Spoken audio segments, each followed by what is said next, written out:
ज्योतिष की दुनिया में ना कुछ ऐसे योग हैं जिनके नाम सुनते ही मन में एक डर सा बैठ जाता है। बिल्कुल। उन्हीं में से एक है विष योग। नाम ही ऐसा है। हाँ, नाम ही ऐसा है, जहर का योग।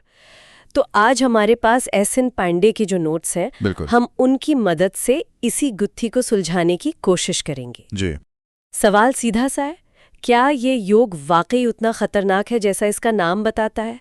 और अगर हाँ, तो क्या इस जहर में कोई अमृत भी छिपा है? ये सवाल बहुत अच्छा है क्योंकि ज्यादातर लोग वो क्या है कि नाम सुनकर ही घबरा जाते हैं। हाँ। चलिए सबसे पहले ये समझते हैं कि ये जहर बनता कैसे है। जब कुंडली में मन और भावनाओं का ग्रह चंद्रमा, अनुशासन और वैराग्य के ग्रह शनि के साथ एक ही घर में बैठ जाता है तो ये योग बनता है। अच्छा। अब इसे ऐसे समझिए, चंद्रमा है एक बहती हुई नदी, तरल, चंचल, भावनात्मक, और शनि है उस नदी के रास्ते का रखा एक बहुत बड़ा, भारी और ठंडा पत्थर। अच्छा, मतलब नदी रुकेगी तो नहीं, हाँ। पर उसका बहाव पूरी तरह से अस्त व्यस्त हो जाएगा। वो पत्थर से टकराएगी, छटपटाएगी। तो क्या मन की हालत भी कुछ ऐसी ही हो जाती है? बिल्कुल, आपने एकदम सही पकड़ा। मन यानी चंद्रमा अपनी स्वाभाविक गति से बहना चाहता है, खुश रहना चाहता है, लेकिन शनि का अनुशासन और यथार्थवाद उसे बार बार रोकता है। उसे रोकता है? जी। इसी टकराव से एक अजीब सा मानसिक तनाव, एक भारीपन पैदा होता है। इसीलिए इसे विष योग कहा गया, क्योंकि यह मन के अमृत को सोख लेता है, उसे खुशी महसूस नहीं करने देता। तो ये तो हुई बुनियादी बात। पांडे के नोट्स में इसके कुछ आम प्रभावों का भी जिक्र है, जैसे बेवजह की चिंता या एक निराशावादी नजरिया। हाँ।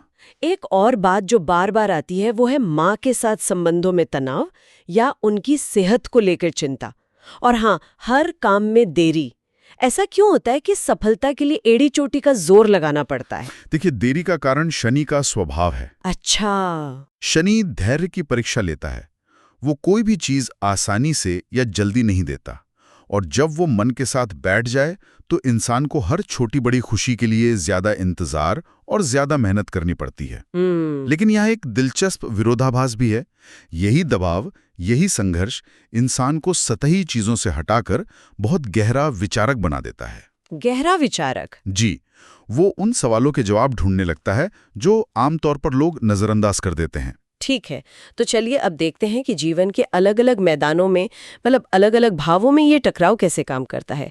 शुरुआत करते हैं पहले घर से, जो इंसान के अपने व्यक्तित्व का, उसकी पहचान का होता है। जी। अगर ये योग लग्न में ही बन जाए तो इंसान पर क्या असर पड़ता है? लग्न यानी आप खुद।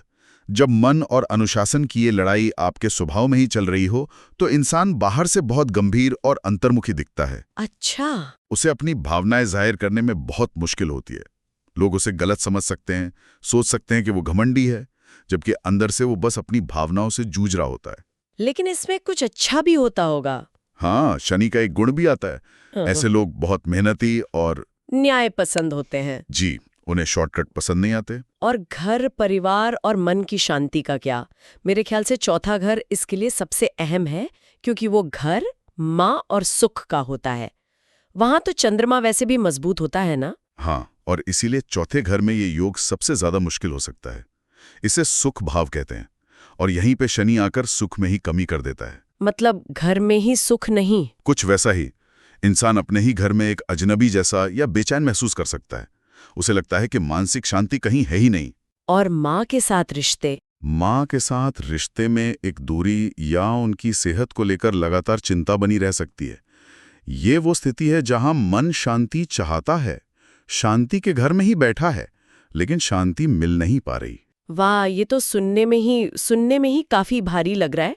घर और माँ से जो एक भावनात्मक सुरक्षा मिलती है, बिल्कुल, हम अक्सर वही सुरक्षा अपने जीवन साथी में भी ढूंढते हैं। बिल्कुल। तो चलिए देखते हैं कि सातवें भाव यानी रिश्तों के घर में ये योग क्या करता है। बिल्कुल सही कनेक्शन जोड़ा आपने। सातवें घर में ये योग शादी में देरी का एक पक्का संकेत माना जाता है। एक पक्का संकेत। और जब शादी होती भी है तो जीवन साथी या तो उम्र में काफी बड़ा हो सकता है या फिर स्वभाव से बहुत ही ज्यादा गंभीर और व्यावहारिक। एक मिनट, लेकिन क्या इसका मतलब ये है कि रिश्ता खराब ही होगा या बस अलग तरह का होगा? ये बहुत अच्छा सवाल है।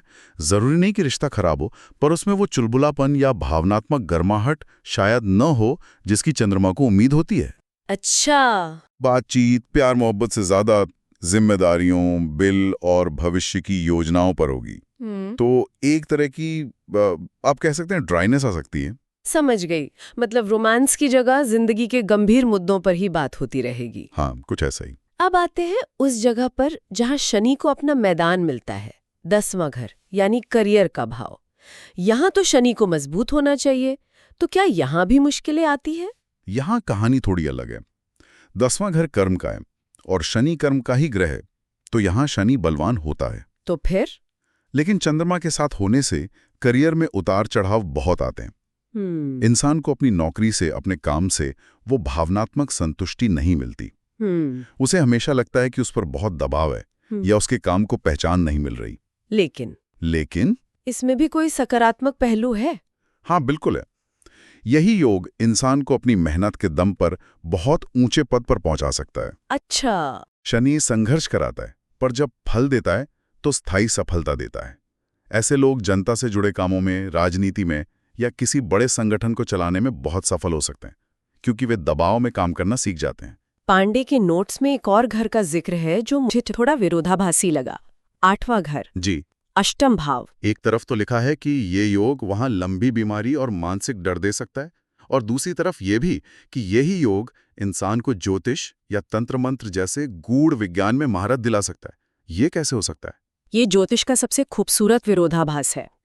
8वां घर रहस्यों का, गहराई का और अचानक होने वाली घटनाओं का है। सही। शनि की गहरी खोज करने की प्रवृत्ति और चंद्रमा का अंतर्ज्ञान जब इस रहस्यमयी घर में मिलते हैं, तो इंसान उन चीजों को देख और समझ पाता है जो आम नजर से छिपी होती हैं। अच्छा। वो डरता जरूर है, लेकिन उसका डर ही उसे उस रहस्य की तह तक जाने के लिए मजबूर करता है। जैसे कोई जासूस किसी खतरनाक केस को सुलझाने के लिए अपनी जान दांव पर लगा दे। क्या बात है, बिल्कुल यही उदाहरण। डर भी है, पर जुनून उससे कहीं ज्यादा। कमाल है। तो अब तक की बातचीत से ये लग रहा है कि ये योग हर जगह एक मानसिक कश्मकश तो पैदा करता ही है। तो फिर वो कौन सी स्थिति है जहां ये विष वाकई अमृत बन जाता है? नोट्स में स्वामी विवेकानंद का भी उदाहरण दिया गया है। जी। ऐसा क्या होता है कि यही मुश्किल योग किसी को महान बना देता है? अब हम इस चर्चा के सबसे जरूरी हिस्से पर आ गए हैं। देखिए, अब तक हमने जो भी नकारात्मक प्रभाव सुने, उन सबकी जड़ एक ही है। मन का दुनिया की चीजों से मोह, और फिर उनके न मिलने पर होने वाला दुख। शनि यहां पर उसी मोह को तोड़ता है। वो इंसान को दुनिया की भाग दौड़ और सतही चीजों से एक तरह से डिटैच यानी अलग कर देता है। अच्छा, तो ये डिटैचमेंट ही वो चाबी है? बिल्कुल। अब सोचिए, ये डिटैचमेंट अगर अध्यात्म की तरफ मुड़ गया तो इंसान संत या योगी बन जाता है, जैसे स्वामी विवेकानंद बने। वाह। अगर यही डिटैचमेंट जिम्मेदारियों की तरफ गया तो वो एक ऐसा नेता बनता है जो बड़ी से बड़ी मुश्किल में भी घबराता नहीं, शांत रहकर फैसले लेता है। हाँ। और अगर ज्ञान की तरफ गया तो वो एक असाधारण शोधकर्ता या वैज्ञानिक बनता है। मतलब उनकी बुद्धि किसी भी बात की तह तक जाने वाली होती है। जैसे कोई वैज्ञानिक हो जो सालों तक एक ही प्रयोग पर काम कर रहा हो। एकदम सही। हाँ। जहां ज्यादातर लोग सतह पर तैरते हैं, वहीं ये योग इंसान को समंदर की गहराइयों में उतरने की हिम्मत और धैर्य देता है। सही। वो किसी एक विषय पर महीनों सालों तक ध्यान लगा सकता है और ऐसे सच खोज निकालता है जो किसी और को नजर नहीं आते। हाँ। तो सार ये है कि जड़ एक ही है, मन का दुनिया से अलगाव। हाँ। दिशा आप तय करते हैं। तो इसका सीधा मतलब ये हुआ कि सिर्फ कुंडली में चंद्रमा और शनि को एक साथ देखकर किसी को ये कह देना कि तुम्हारी जिंदगी में तो विष योग है, ये बहुत बड़ी गलती होगी। हाँ, ये तो बहुत बड़ी गलती होगी। बहुत बड़ी। पांडे के नोट्स में भी इस बात पे जोर दिया गया है कि अंतिम परिणाम कई और चीजों पर निर्भर करता है, जैसे ये योग किस राशि में बन रहा है। अच्छा, राशि का भी फर्क पड़ता है? बहुत। अगर ये शनि की अपनी राशि मकर या कुंभ में है या तुला में है, जहां शनि उच्च का होता है, तो परिणाम ज्यादा सकारात्मक होंगे। वहीं अगर ये चंद्रमा की राशि कर्क में है तो मानसिक पीड़ा ज्यादा होगी। और ग्रहों की दृष्टि का भी तो असर होता होगा? निश्चित रूप से। अगर इस जोड़ी पर शुभ ग्रह बृहस्पति की दृष्टि पड़ रही हो तो वो इस विष के प्रभाव को बहुत कम कर देती है, जैसे कोई अमृत की बूंद डाल दे। अच्छा। और एक बहुत जरूरी बात है, दोनों ग्रहों के बीच डिग्री का अंतर। अगर चंद्रमा और शनि एक ही घर में 20-25 डिग्री दूर बैठे हैं तो उनका प्रभाव उतना तीव्र नहीं होगा जितना 1-2 डिग्री के अंतर पर होता है। तो इन सभी चीजों को देखे बिना कोई भी नतीजा निकालना जल्दबाजी है। बिल्कुल। तो आज हमने एसएन पांडे के नोट्स के जरिए विष योग के डरावने नाम के पीछे छिपे सच को समझने की कोशिश की। हमने देखा कि कैसे ये एक दो-धारी तलवार है। जी। एक तरफ ये मानसिक तनाव, अकेलापन और देरी दे सकता है, तो दूसरी तरफ यही योग हमें वो धैर्य, गहराई और अनुशासन भी सिखाता है जो महानता तक पहुंचने के लिए जरूरी है। इस चर्चा को खत्म करते हुए एक विचार छोड़ना चाहूंगा। बताइए। नोट्स में बताया गया है कि 12वें घर में जो खर्च और मोक्ष का घर है, ये योग विदेश यात्रा, अध्यात्म या एकांतवास के लिए बहुत अच्छा होता है। यह हमें सोचने पर मजबूर करता है कि क्या जीवन की कुछ परिस्थितियां जिन्हें हम सांसारिक नजरिए से नुकसान या कठिनाई समझते हैं, असल में हमारे अंदरूनी या आध्यात्मिक विकास के लिए एक छिपा हुआ दरवाजा हो सकती हैं। बिल्कुल। शायद जिसे हम जहर समझ रहे हैं वो किसी और स्तर पर अमृत का काम कर रहा हो।